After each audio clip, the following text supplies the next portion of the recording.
So let us quickly revise the drugs which are used in angina. ठीक है, तो angina की अगर मैं बात करूँ तो ये 3 टाइप का होता है, स्टेबल एंजाइना, अनस्टेबल एंजाइना और प्रिज्मेटल एंजाइना। स्टेबल एंजाइना या क्लासिकल एंजाइना जिसे हम लोग एक्सर्शनल एंजाइना बोलते हैं, इसमें जो होता है फिक्स प्लैग होता है। अगर मैं बात करूँ अनस्टेबल एंजाइना की, तो अनस्टेबल एंजाइना में हमारे पास वनरेबल प्लैग होता है। वनरेबल प्लैग वो प्लैग होता है जो कि ईजिली रप्चर या इरोड हो सकता है। प्रिज्मेटल एंजाइना, जिसको वेरिएंट एंजाइना या वेसोस्पैस्टिक एंजाइना बोलते हैं, इसमें स्पैज्म हो जाता है कोरोनरी वेसल का। इसके अलावा अगर डिग्री ऑफ सिवियरिटी के बेसिस पे देखें तो लेटर स्टेजेस में स्टेबल एंजाइना, अनस्टेबल में, और ये लेटर स्टेजेस में मायोकार्डियल इन्फाक्शन में कन्वर्ट हो सकता है। मायोकार्डियल इन्फाक्शन स्टेमी और एन स्टेमी और स्टेमी 2 टाइप के हो सकते हैं। एन स्टेमी में सब टोटल ऑक्लूजन होता है, मतलब पूरी वेसल अभी ऑक्लूड नहीं हुई है, तो इसमें आप यूज़ करते हो Mona, that is morphine, oxygen, nitrate and aspirin. और अगर मैं बात करूँ स्टेमी की, जिसमें आप ये बोल सकते हो कि टोटल पूरी तरीके से वेसल जो है वो ऑक्लूड हो चुकी है, so there is a total occlusion in case of STEMI. तो स्टेमी में जो है हमारे पास टोटल ऑक्लूजन होता है, तो इसमें एक और ड्रग ऐड कर देते हैं अपन लोग, स्ट्रेप्टोकाइनेस, राइट। ये एक थ्रोम्बोलिटिक ड्रग है। इसके बाद आगे बढ़ते हैं, क्लास ऑफ ड्रग यूज़ करते हैं जो हम एंजाइना में यूज़ करेंगे। नाइट्रेट हम यूज़ करते हैं, कैल्शियम चैनल ब्लॉकर यूज़ करते हैं, बीटा ब्लॉकर यूज़ करते हैं और पोटेशियम चैनल ओपनर यूज़ करते हैं। देखिए इन सारी क्लासेस का मोटा मोटा अगर आपको मैं मैकेनिज्म ऑफ एक्शन बताऊँ तो ये एक ही चीज़ कर रहे हैं, हार्ट पे वर्कलोड को कम कर रहे हैं।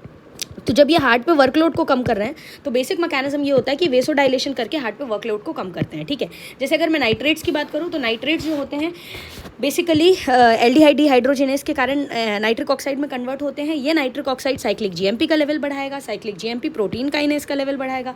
प्रोटीन काइनेज जी जो है ये स्टिमुलेट करेगा एमएलसीपी एंजाइम को, जो कि फॉस्फेट ग्रुप को रिमूव करके मसल्स को रिलैक्स करता है। अल्टीमेटली वेसोडाइलेशन करा रहा है। हर जगह मैंने बोला आपको वर्कलोड को कम करना है, तो वर्कलोड को कम करने के लिए या तो आप हार्ट रेट को कम कर दो, या तो फोर्स ऑफ कंट्रैक्शन को कम कर दो, या तो आप प्री लोड को कम कर दो, है ना। प्री लोड को कम करने के लिए आप वेसोडाइलेशन करा सकते हो, ठीक है, जिससे ब्लड की पेरिफेरल पूलिंग हो जाएगी और हार्ट पे उतना खून आएगा ही नहीं। हार्ट पे इतना खून नहीं आएगा तो वर्कलोड डेफिनेटली कम हो जाएगा।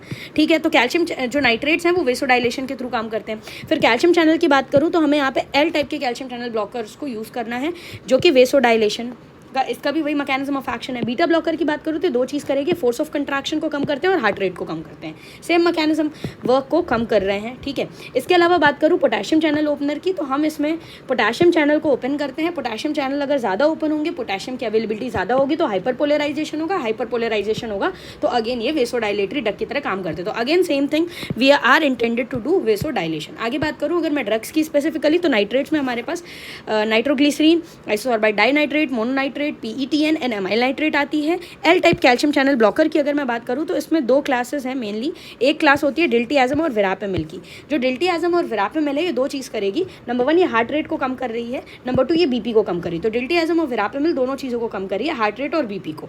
ठीक है, अब अगर मैं बात करूँ डीएचपीज़ की, तो डीएचपीज़ में 3 ड्रग्स याद रखिए, एम्लोडिपिन, निफिडिपिन और क्लेविडिपिन।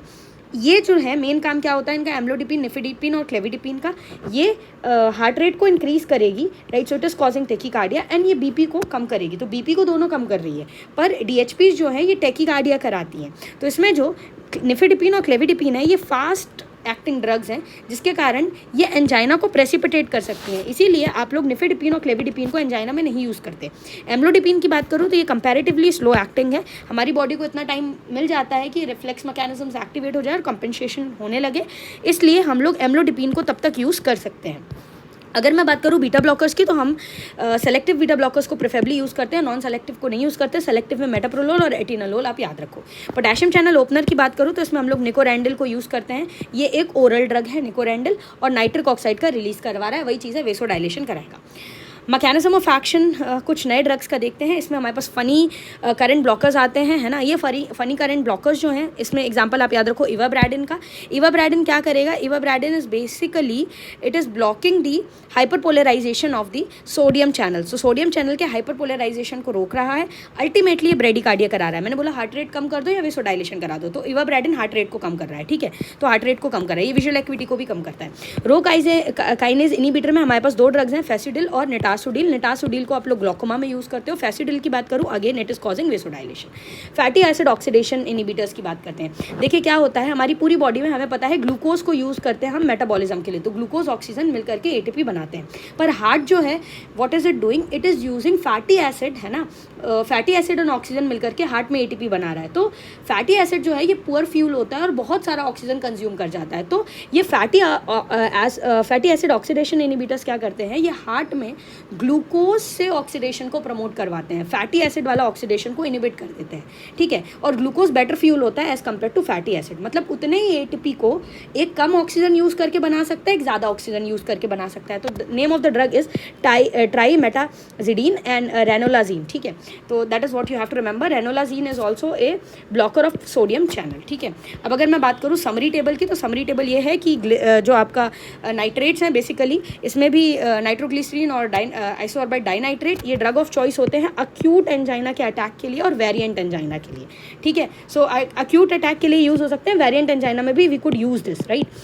कैल्शियम चैनल ब्लॉकर की बात करूँ तो वेरिएंट एंजाइना में ड्रग ऑफ चॉइस होते हैं। कौन से यूज़ करने हैं कौन से नहीं हमने ऊपर देख लिए।